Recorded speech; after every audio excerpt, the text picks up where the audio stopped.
திருச்சிற்றம்பலம். தென்னாடுடைய சிவனை போற்றி, எந்நாட்டவருக்கும் இறைவா போற்றி. அனைவருக்கும் வணக்கம். மேஷ ராசிக்குண்டான 2025ஆம் ஆண்டுக்கு உரிய பிப்ரவரி மாத பலன்கள் எப்படி இருக்கும் அப்படிங்கிறத பார்க்கலாம். மேஷ ராசி, உங்க ராசி அதிபதி செவ்வாய், உங்களை ஆளக்கூடிய கிரகம் செவ்வாய். நீங்க என்ன செயல்கள், என்ன மாதிரி கேரக்டர்ல இருப்பீங்க அப்படிங்கிறது இந்த செவ்வாயினுடைய தன்மையை பொறுத்துதான். அப்ப இந்த செவ்வாய் பாத்தீங்கன்னா மாதம் மாதம் மாறக்கூடிய ஒரு மாத கிரகமாக தான் இருக்கிறதுனாலையும் இந்த செவ்வாய் எப்படி மாறுகின்றாரோ அதை போலதான் உங்களுடைய வாழ்க்கை நிலையும் இருக்கும் அப்படிங்கிறது அமைப்பு உண்டு.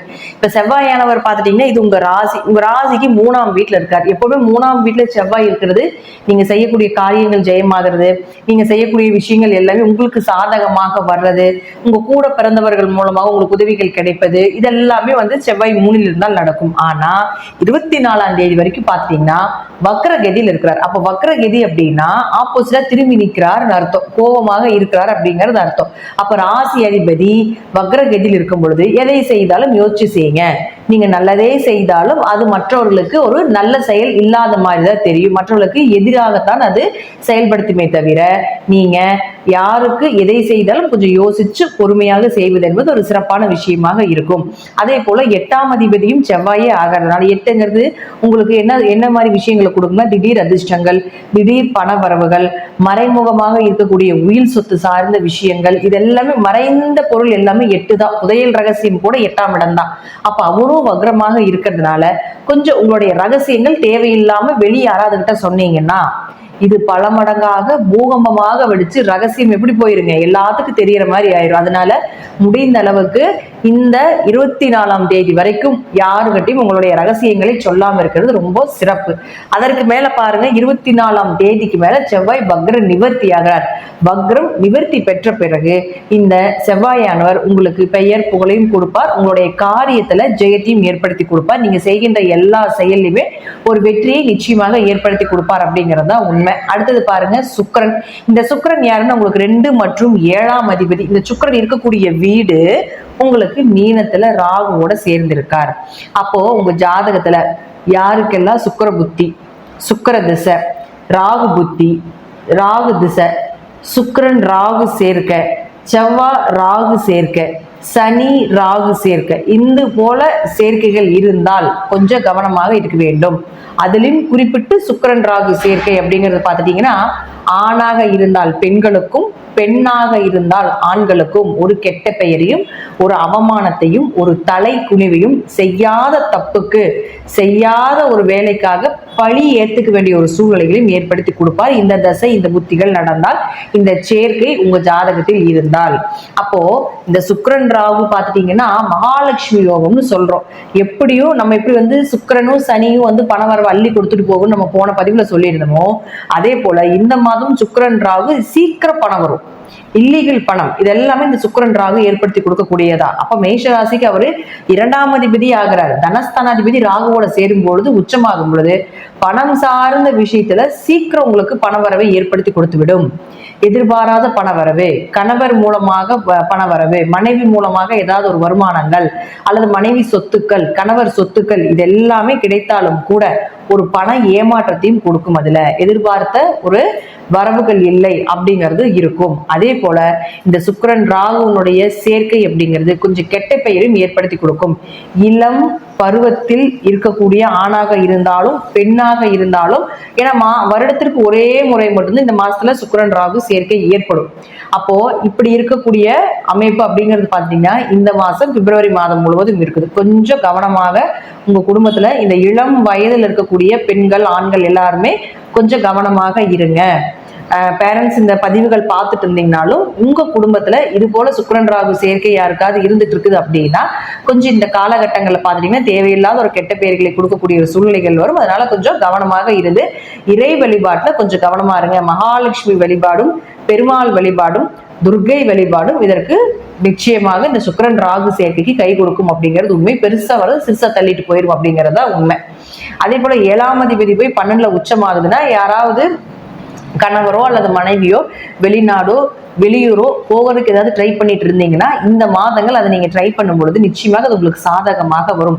தீர்த்த யாத்திரை, உள்ளூர்ல இருந்து வெளியூர் எங்காவது நீங்க பயணங்கள் போறது, அதே போல டூர் மாதிரி போறது, ஃபேமிலி டூரா போறது, அல்லது ஆன்மீக குழுவோட டூர்ல போவோம் இல்லைங்களா, அதுக்கு எல்லாமே ஒரு சிறப்பான மாதமாக நிச்சயமாக ஏற்படுத்தி கொடுக்கும் இந்த சுக்கிரன் ராகு சேர்க்கை கூட. அப்ப 2ஆம் அதிபதியே 12ல போய் உச்சமாகும் பொழுது பண வரவும் உண்டு, அதற்கு உண்டான விரயங்களும் உண்டு அப்படிங்கறத சொல்லுது. அடுத்தது பாருங்க புதன். இந்த புதன் அப்படின்னு சொல்லக்கூடிய பாருங்க மகரத்துல இருக்கிறார். 3-6 கூடியவராகி மகரத்துல இருக்கிறார் 11ஆம் தேதி வரைக்கும். 11ஆம் தேதிக்கு மேல பாத்தீங்கன்னா கும்பத்துக்கு போறார்.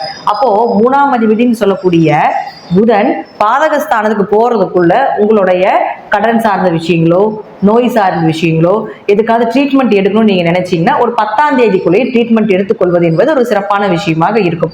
அப்ப 10ஆம் தேதிக்கு மேல 11ஆம் தேதிக்கு மேல இருக்கும் பொழுது நீங்க இந்த ட்ரீட்மெண்ட் சார்ந்த விஷயத்துல கொஞ்சம் கவனமாக இருந்து செயல்படுத்த வேண்டும். ஏன்னா மேஷராசிக்கு கும்பம் அப்படிங்கிறது லாபத்தை ஒரு வகையில கொடுத்தாலும் கூட ஒரு வகையில சில பாதகத்தை கொடுக்கறதுனால நல்ல விஷயங்கள் எல்லாமே கொஞ்சம் 11ஆம் தேதிக்கு முன்னாடியே இந்த மேஷராசிக்காரர்கள் செய்து கொள்வது என்பது ஒரு சிறப்பான விஷயமாக இருக்கும். அடுத்தது பாருங்க உங்களுக்கு சூரியன். இந்த சூரியன் அப்படின்னு சொல்லக்கூடியவர் உங்களுக்கு 5ஆம் அதிபதி. உங்க குலதெய்வத்தை சொல்றதே சூரியன் தான். உங்க குடும்ப ஒற்றுமை, உங்களுடைய குழந்தைகள், உங்களுடைய கலை, உங்களுடைய ஞானம், உங்களுடைய திறமைகள், இதெல்லாமே சொல்றது உங்க ஜாதகத்துல சூரியன் தான். இந்த சூரியன் ஆனவர் பாத்துட்டீங்கன்னா 10ஆம் இடத்துல இருக்கார், கர்மஸ்தானத்துல இருக்கார்.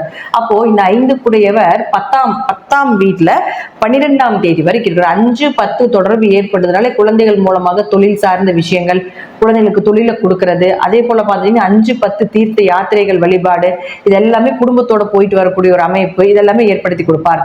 அடுத்தது இத்தனை நாள் நீங்க உழைத்தீங்க இல்லையா, இந்த உழைப்புக்குண்டான ஒரு வருமானம், ஒரு லாபங்கள் எப்ப கிடைக்கும்னு பாத்தீங்கன்னா 12ஆம் தேதிக்கு மேல இந்த சூரியன் கும்பத்துக்கு போகும் பொழுது கிடைக்கும். அப்ப 5 கூடையவர் 11க்கு போகிறார். அப்ப எப்படி இருப்பாரு? குழந்தைகள் மூலமாக லாபம். 5-11 தொடர்பு ஏற்பட்டாலே குல தெய்வத்தின் மூலமாக ஒரு லாபங்கள், குலதெய்வ கோயில் கட்டுமான பணிக்கு உதவி செய்யக்கூடிய ஒரு அமைப்பு. அதே போல 5-11 தொடர்பு ஏற்படும் பொழுது ஏதாவது ஒரு வகையில குடும்பம் ரீதியாக உங்களுக்கு பண வரவு, மகிழ்ச்சி, சந்தோஷங்கள், குடும்பத்துக்கு தேவையான பொருட்களை வாங்கி கொடுப்பது, குடும்பத்தினுடைய ஆசைகளை நிறைவேற்றுவது, குலதெய்வத்தினுடைய ஆசைகளை நிறைவேற்றுவது, இது எல்லாமே உங்களுக்கு 11ஆம் தேதிக்கு மேல நிச்சயமாக நடப்பதற்குண்டான வாய்ப்புகளும் இந்த சூரியனால் உங்களுக்கு ஏற்படுத்தி கொடுப்பார். அடுத்தது உங்களுக்கு செவ்வாய். இந்த செவ்வாய் நம்ம முதல்லயே சொல்லியிருப்போம். அடுத்தது பாருங்க குரு பகவான். இந்த குரு அப்படின்னு சொல்லக்கூடிய 9 மற்றும் 12ஆம் அதிபதி. இந்த 9 மற்றும் 12ஆம் அதிபதியான குரு பகவான் பாருங்க பிப்ரவரி மாதம் 4ஆம் தேதியோட வக்ரம் நிவர்த்தி ஆகிறார். மிகப்பெரிய ஒரு ஜாக்பாட் மேஷராசிக்கு. ஏன்னா உங்களுடைய 9ஆம் இடம் அப்படிங்கிறது பாருங்க பாக்கியத்தை கொடுக்கக்கூடிய ஒரு கிரகம். உங்களுடைய பாக்கியங்கள் எல்லாமே 9ஆம் இடம் தான். அப்ப இந்த 9ஆம் இடத்து அதிபதி யாரு? குரு வக்ரமாகி பெரிய தொல்லைகள், பூர்வீகம், அப்பா மூலமாக அப்பாவுக்கு உதவிகள் செய்ய முடியாம போறது, அவர்களுக்கு பூர்வீக சொத்துல பிரச்சனைகளை கொடுத்தது, அதே போல பாருங்க அப்பாவுக்கு மருத்துவ செலவுகள் கொடுத்தது, உங்களுக்கும் தந்தை உறவுகள் மூலமாக, உங்களுடைய குரு உறவுகள் மூலமாக நிறைய ப்ராப்ளத்தை எல்லாமே இந்த குரு வக்ரமாக கொடுத்திருப்பார். அப்போ இது வக்ரம் நிவர்த்தி ஆகிறார் 4ஆம் தேதிக்கு மேல. அப்போ மேஷராசியை பொறுத்த வரைக்கும் பாத்துட்டீங்கன்னா இந்த பிப்ரவரி 4ஆம் தேதிக்கு மேல இந்த பூர்வீகம் சம்பந்தப்பட்ட பிரச்சனையில் இருந்த தடங்கள் எல்லாம் விலகிறது, இடம் சார்ந்த பிரச்சனைகள், நிலம் சார்ந்த பிரச்சனைகள், ஒரு உயர்கல்வி படிக்க முடியாம போனது, படிப்புல கொஞ்சம் மந்தமானது, பணம் சார்ந்த விஷயங்கள், நகை சார்ந்த விஷயத்துல எல்லாம் பாத்துட்டீங்கன்னாலே பிரச்சனைகள் இருந்தது எல்லாமே நிவர்த்தியாக போகுது மேஷராசிக்காரர்களுக்கு. அதுவே உங்களுக்கு 12ஆம் அதிபதியாக இருக்கிறதுனாலையும் 12ஆம் அதிபதி 2ல இருந்து நிறைய விரயத்தை கொடுத்துட்டே இருந்திருப்பாரு. ஆனாலும் அது ஒரு ஆன்மீக விரயமாகவும் நிறைய தான தர்மங்களுக்கு தான் நிறைய செலவு பண்ணிருப்பீங்க அப்படிங்கிறது காட்டுது.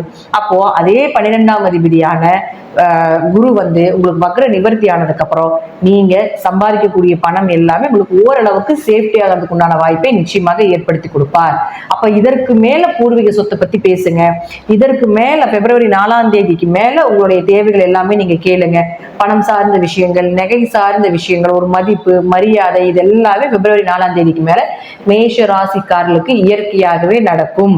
குடும்ப சண்டை எல்லாமே பிப்ரவரி 4க்கு மேல நிவர்த்தியாகி ஒரு குடும்பத்துல ஒரு சந்தோஷமான ஒரு வாழ்க்கை அப்படிங்கிறது 4ஆம் தேதிக்கு மேல நீங்க எதிர்பார்க்கலாம் அப்படிங்கறது அமைப்பு.